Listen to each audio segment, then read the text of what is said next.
Hey guys, this is Brian with Aero Teardrops, and today I wanted to talk about this trailer that came to us.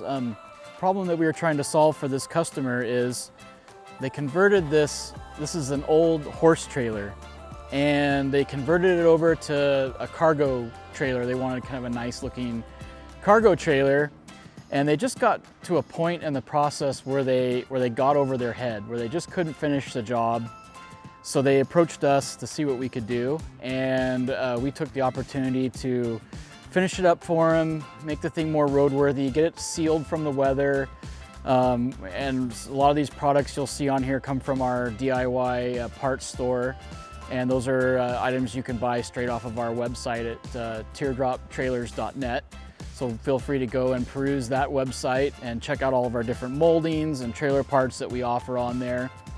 So when the trailer arrived to us, the front panel up here was completely open.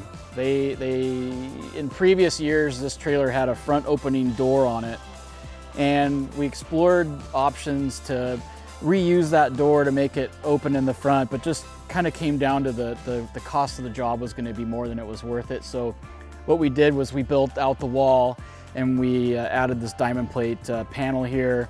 And then all these trim moldings are straight from our DIY parts store. So we've got some lip corner molding and some flat moldings, and then the PVC insert. And then after all that was done, we weather sealed it with some really good high grade exterior sealant. It's a really high grade caulking, silicone caulking, sorry about that. And then as we go along the side here, we just kind of cleaned up the overall look of the trailer. It came to us with some mismatched tires. The rims were really rusty and in bad condition. There was an issue with the brakes. The brakes would go full lock as soon as any energy was applied to them from the brake controller. So we dug into the brakes and actually discovered that the brakes were mounted on the incorrect side. So the left was on the right was on the left. And once we discovered that, we got those flipped around and rewired. Also did a full inspection on the bearings for the customer and discovered that the bearings were dry and really needed a repacking and readjustment. So we got all that set up for them. 4 brand new tires on the trailer as well. So now it's a good peace of mind that the bearings are good, the brakes are good, the tires brand new, ready to go. So many years of good use out of this trailer yet to come.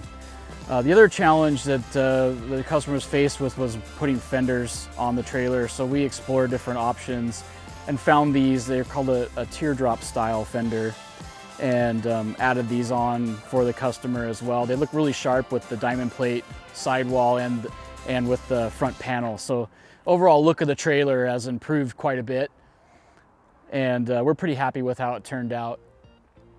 And then in the back here, there was another challenge as far as how this it's a 2-panel door system. So you've got this gate that lowers, and then this door that opens up. And when it came to us, there was no weather sealing. It was pretty unfinished. The door wouldn't shut very well. There was some gas struts on the inside that were used that were just kind of forcing the door open no matter what you did.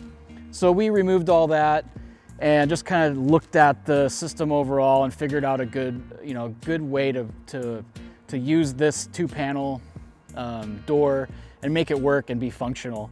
So we also weather sealed it. There's weather stripping that we've added all along here, along the bottom. So this thing can go down the road now and rain and be washed and not have to worry too much about water intruding into the trailer. So the gate drops now, and that's kind of your lower. And then the way we worked out the geometry on the gas struts now so that it actually holds the door closed, and it's not trying to force its way open while you're trying to close the whole back of the trailer. And now it just takes a simple touch, and it goes open. It's nice and high. It's a little bit past horizontal, which is nice. And they're a slow opening, they have like a soft opening function to them too. So we added more weather stripping here. And then we added a rubber The rubber pipe is kind of a cylindrical seal here at the bottom, so when you close the door, it seals it from the underneath the trailer. And then the rib molding here is another thing that we added, and this is also something available from us if you're building your own trailer and you're looking for different ways to seal it from weather. We have a variety of neoprene seals that we offer, and they're not on the website yet, but always feel free to reach out and see what we have on the shelf. If it's not on our website, there's a lot of cases where we can find it, and if you just give us a call and kind of ask, tell us what your problem is, we can usually offer a good solution for it. We don't like to say no, so we'll try what we can to solve the problem. And then on the upper gate here, we also added a smaller cylindrical rubber seal, and that works really nice for when these two doors meet each other. It creates a a nice little weather tight.